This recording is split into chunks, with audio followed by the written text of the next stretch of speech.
What's going on, YouTube? You guys are watching Boxing Talk with Shaka Waka. What's going on, everybody? Yo, y'all know I had to come out and speak on this one. It's been a minute, but of course I'm representing Omaha all day, so I had to speak on this Terence Crawford versus Sean Porter. Hey, shout out to Nate for commenting on my last video. I talked about this fight. He said your channel was the first channel I thought of after the fight. So, man, shout out to you, and I appreciate that. So I'm going to go ahead and speak on this, man. So, last night, Sean Porter, Terence Crawford, Sean Porter. Everybody knew that this fight was going to be a good one. Okay, it didn't matter who you was picking. You just knew this was going to be a good ass fight, because let's give credit to where it's due. Sean Porter comes to fight every fucking time he's in the ring. Every time he's in there with a top welterweight, it's a close fucking fight, because he's dominating the ring, he's athletic, and he never fucking stops. He has a motor on him. So those three accolades right there make Sean Porter a dangerous fight for any fucking body. But I'm telling you, man, Terence Crawford is just on another level. I did not see Sean Porter beating Terence Crawford. But honestly, I didn't see Terence Crawford stopping Sean Porter, because I thought Sean Porter had too much of a chin. He got hit by Errol Spence by that left hook that he didn't see and got right the fuck back up. You know what I'm saying? You don't see chins like that all the time. You know what I'm saying? He has a chin on him. So I didn't think Terence Crawford would knock him out like that. But Terence Crawford is showing that he has carried that power up to welterweight by fighting Sean Porter with a chin like that. Period. Now, the fight was fucking good. I had it really, really close until that 10th. I think I had Terence Crawford up by just 1 point. 1 point. So it was really back and forth. You had to really be nitpicky about the shots that were going. You could have went by Sean Porter, how he was pressing the action, or you could have went by Terence Crawford, how he was picking his shots. Me, I like the cleaner shots, and I'm biased. It is what it is, so I'm going for Terence Crawford at the end of the day. But he was doing something to Sean Porter in that 10th round that I haven't really seen. He was actually just timing him so fucking well. Sean Porter is really good with the peekaboo, like that Mike Tyson shit, because they both short and they got to do that peekaboo bob and weave and shit. And the way Terence was just timing him, it was crazy. He kept hitting him like combination in the head. I've never seen that happen to Sean Porter. And that's when he got the first knockdown with that it was like an uppercut left hook kinda. And it kind of reminded me of that shot Adrian Broner hit Porter with when they fought. Cause Porter, he likes to bend down a lot and then try to go to the right. And Terence Crawford caught him real flush, knocked him on his ass. Next one, he just timing him. And I didn't think Sean Porter could take that.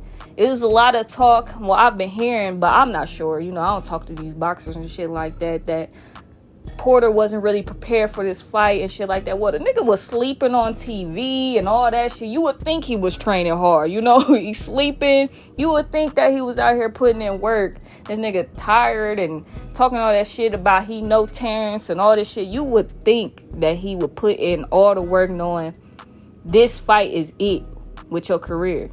But, you know, it is what it is. That's not Terence's fault at the end of the day if Sean Porter wasn't working hard. Because if it was any other boxer in that ring and they did what Terence Crawford did to Sean Porter and made Kenny Porter throw in the towel, what can you say? You can't blame that on Terence Crawford.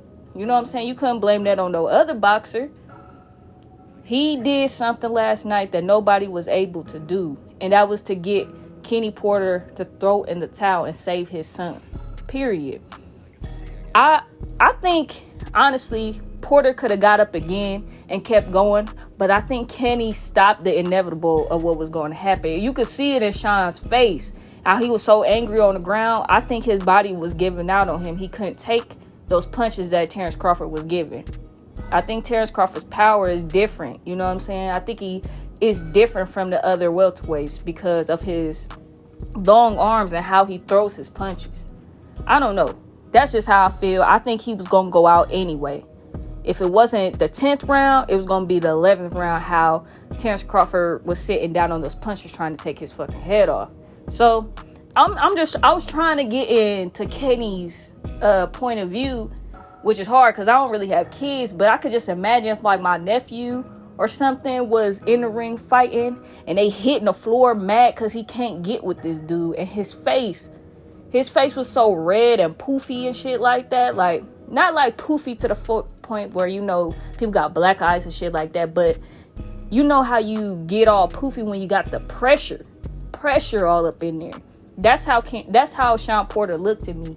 And if I see my nephew looking like that, man, I'll be ready to hop in the motherfucking ring with him. He pissed off he can't get this dude. Let's beat his ass. You know what I'm saying? That's how I would feel. But, you know, I think Kenny was stopping the inevitable.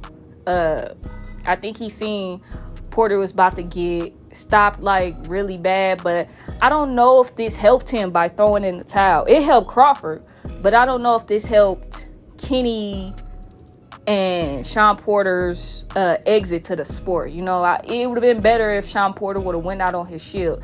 That's just in my opinion. It was gonna happen. I think it was going to happen, but I can't get in the mind of what Kenny was thinking and how he wanted to see his son go out. So that's up to them on what they had to have to talk about and shit. But that was his decision, and you know, that was his decision. You could tell that Sean was pissed off and he thought he could go more, but you could tell at the same time he respects his dad, and his dad knows him at the end of the day. You know what I'm saying? I don't think Sean Porter had that much fight or another level to go with Terence Crawford. So maybe it was the right thing to do, and I think it was going to happen inevitably. But either way, like I said, Terence Crawford has literally made history in boxing by getting Kenny to throw in that towel and stop Sean Porter, because I didn't even see that coming, bro. I did not see that coming. But Terence Crawford is on another level. Now let's talk about the rest of what can happen in the welterweight division right now, because you know what we want to see in this. The fight is Errol Spence, Terence Crawford, period. That's what we want to see. I know Ugas is lingering out there. You know, he got the other belt. But we've been waiting too fucking long for Spence and Terence Crawford. I think it's time to happen. I think the time is fucking now before some more shit happen. Anything can happen to these dudes. You know what I'm saying? Anything could happen, you know, at any point in time. That's why I need for these people to fucking realize Errol Spence already got his eye fucked up, car accident. Like, he fucking a soldier to still even want to fight. You know what I'm saying? But like at the end of the day, anything can happen. And I think these two need to make their bread together. 60-40 now? No, 50-50. 50-50. But I always been, you know, I never gave a fuck about that part. I always said that Terence Crawford, if he asking for 50-50, why not give him 50? If Errol Spence said 60-40, that's not bad either. Y'all should do that. You know what I'm saying? So I didn't really pick on which one is better, because I don't really give a fuck. But it's going to be really, really hard to be like 60-40 now. You know what I'm saying? Because I feel like they be making Terence Crawford jump through all these hoops just to get this Errol Spence fight. That's just me. That's just how I feel. Terence Crawford been real reserved. Not been wanting to talk to nobody, because every time he say something, it's always flipped around like he ducking or something like that. I don't think that's the case. I doubt Errol Spence and Terence Crawford are scared of each other. I doubt it. But with all this lingering and shit like that, it gets built up to the point where whoever loses, they fucking career is over. You know what I'm saying? How it's just built to ducking. He can't comparing this and that and that and that. We know that's how boxing is, but then that eventually gets to that point where, let's just imagine if Mayweather would have lost to Pacquiao.